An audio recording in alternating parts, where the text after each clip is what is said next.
आपली गोदावरी ही निर्मल वाहिली पाहिजे, ती अविरल वाहिली पाहिजे. या दृष्टीनं आपण जे काही आता कामं सुरू केलेले आहेत, वेगवेगळ्या प्रकारे जो काही घाण आहे ती ट्रॅप करून आणि स्वच्छ पाणीच केवळ गोदावरीमध्ये जाईल, हे जे काही आपण काम हातात घेतलं आहे, घाटांचं विस्तारीकरण आपण हातात घेतलेलं आहे, या सगळ्या गोष्टींची माहिती आणि कुंभमध्ये एकूणच आपण काय करणार आहोत याची माहिती पण दिली. आणि मी त्यांना विनंती देखील केली की कुंभमध्ये हा कुंभ काही सरकारचा कुंभ नाही, हा आमचा कुंभ नाही, हा साधू संतांचा आणि आखाड्याचा कुंभ आहे. आमचं काम व्यवस्था करणं आहे, त्यामुळे आम्ही चांगल्या व्यवस्था करण्याचा प्रयत्न करू आणि संतांनी आम्हाला मार्गदर्शन करावं अशा प्रकारची विनंती मी त्यांना केली आहे. सर, या संपूर्ण कुंभमेळ्यामध्ये ज्या पद्धतीने प्रयागराजमध्ये अनेक रोगी बाबा आलेले होते, अशा लोकांवरती कारवाई करण्याची आणखीन एकदा मागणी आजच्या बैठकीत झालेली आहे.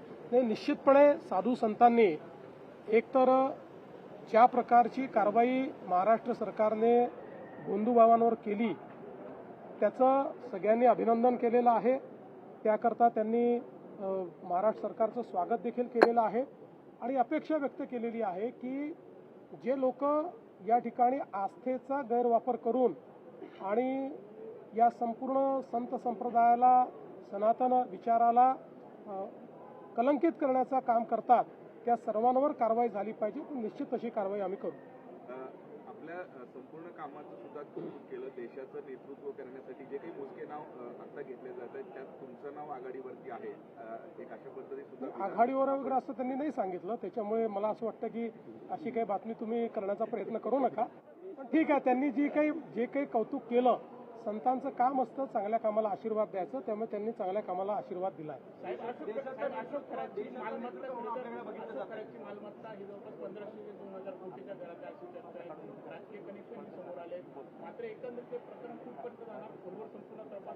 याचा पूर्ण तपास आम्ही करणार आहोत.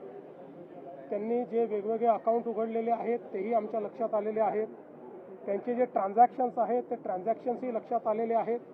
आणि आता लोकांचा कॉन्फिडन्स वाढल्यामुळे लोक समोर येऊन माहिती देत आहेत. SITकडे भरपूर माहिती येते आहे. त्यामुळे ही सगळी पाळंमुळं जी आहेत ती खोदल्याशिवाय आम्ही राहणार नाही.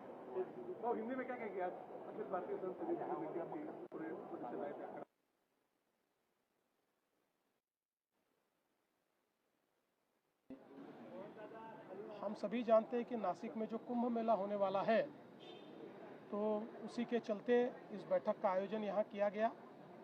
कई विषयों के ऊपर इसमें चर्चा की गई. विशेष रूप से कुंभ के आयोजन में क्या करना चाहिए, किस प्रकार से गोदावरी निर्मल और अविरल बहनी चाहिए, ये सारी चीज़ों पर चर्चा हुई. हमने भी महाराष्ट्र सरकार इसमें क्या क्या कर रहा है, हमारी नगर निगम इसमें क्या कर रही है, ये सारी बातों की जानकारी मैंने दी. किस प्रकार से हम गोदावरी को अविरल और निर्मल करने का प्रयास कर रहे हैं, किस प्रकार से त्र्यंबकेश्वर में हमारी नदी 12 महीने बहती रहे, इसका जो हम प्रावधान कर रहे हैं, बाकी भी जो सारी व्यवस्थाएं कर रहे हैं, वो सारी चीज़ें हमने कही. और हमने संत समुदाय से ये अपील की है कि कुंभ मेला ये कोई सरकार का मेला नहीं है. सरकार का काम तो केवल व्यवस्थाएं करना है. ये मेला तो साधु संतों का और अखाड़ों का मेला है, इसलिए वो जिस प्रकार से मार्गदर्शन करेंगे उसी प्रकार से हम लोग कार्य करेंगे. महाराष्ट्रामध्ये काही दिवसांपूर्वी पाऊस झाला, नुकसान शेतकऱ्यांचं झालं, आपण आढावा देखील घेतलेला आहे. तर या सगळ्या अनुषंगाने मदतीबाबत या सगळ्या शेतकऱ्यांना आम्ही मदत देणार आहोत. महाराष्ट्रामध्ये आपण जर बघितलं असेल तर कुठेही अवकाळी पाऊस झाला, गारपीट झाली किंवा अशा पद्धतीची कुठली नैसर्गिक आपत्ती आली, तात्काळ आपण पंचनामे करतो आणि पंचनामे करून मदत करतो. याही सगळ्या शेतकऱ्यांना जी काही आवश्यक मदत है ती केली जाए.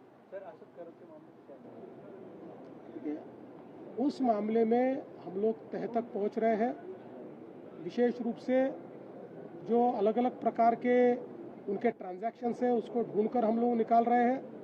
और मेरा अपना मानना है कि निश्चित रूप से उनकी सारी संपत्ति, उनके सारे गैर व्यवहार और उन्होंने जो एक प्रकार से महिलाओं के साथ बदसलूकी की है, अत्याचार किए, सबको खोदकर हम कड़ी से कड़ी सजा उनको देंगे. और मुझे ऐसा लगता है कि इसमें महाराष्ट्र में सभी का एकमत है.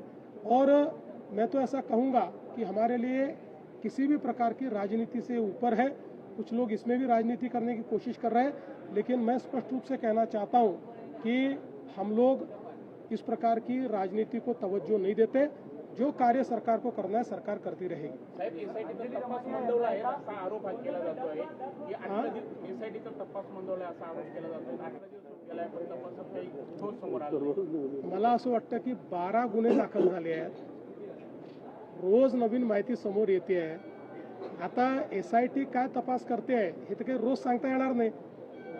एसआयटी योग्य वेळी त्या संदर्भातली जी काही गोष्ट आहे ती सांगेल। मला असं वाटतं एसआयटीवर सर्वांनी विश्वास ठेवावा, एसआयटी उत्तम काम करते। करार प्रकरणातले व्यवहार सगळे ईडी चौकशी होणार का व्यवहारांची, आणि दुसरं म्हणजे सरकार जमा होणार का जमीन? असं आहे की निश्चितपणे याची ईडी चौकशी होणार। त्या संदर्भात ईडीने या गोष्टीचं संज्ञान घेतलेलं आहे। जी काही मला माहिती आहे त्या संदर्भात त्यांनीही याची कारवाई सुरू केलेली आहे। एकदा जमीन त्या ठिकाणी आयडेंटिफाय झाली की नियमानुसार त्यात जे जे करायचं ते आम्ही करू।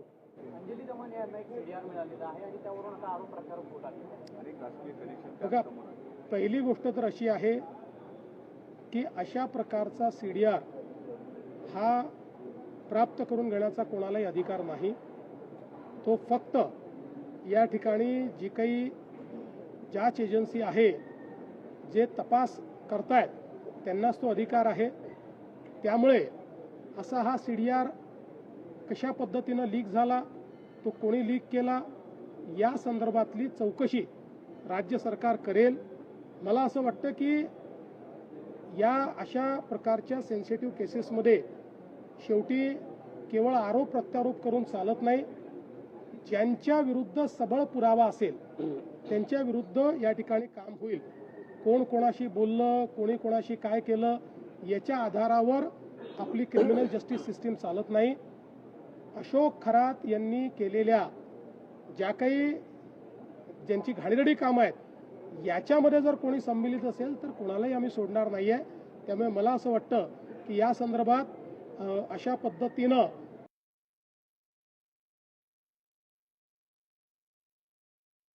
आणखीन एक साहेब, नाशिकमध्ये घोटाळा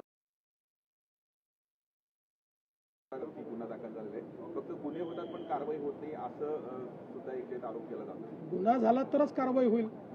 कारवाईची पहिली स्टेप ही गुन्हा दाखल करणं आहे। त्यामुळे ज्या ज्या लोकांनी चूक केली असेल त्यांच्यावर गुन्हा दाखल होईल आणि त्या त्या गुन्ह्याच्या तीव्रतेप्रमाणे जे काही कायद्यामध्ये दिलेलं आहे त्याप्रमाणे पुढची कारवाई होईल। महिला आरक्षण यांनी ज्या मागणी केलेली आहे की अफजल खान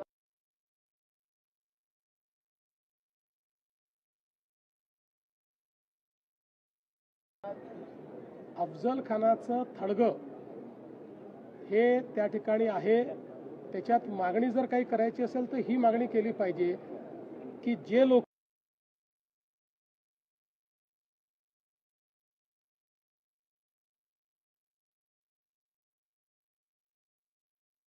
पहिले केला पाहिजे। बाकी ते जे थडगा आहे ते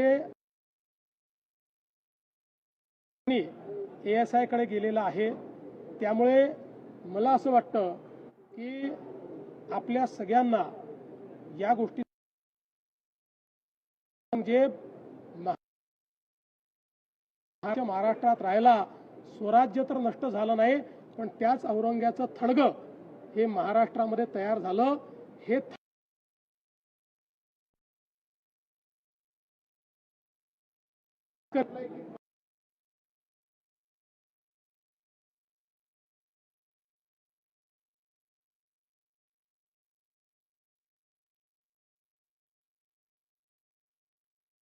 तिनं बोलणं देखील चुकीचं आहे आणि रक्षण करण्याकरता महाराष्ट्र सरकार आणि महाराष्ट्र पोलीस हे पुरेसे आहेत। इतर कोणाची आवश्यकता नाही।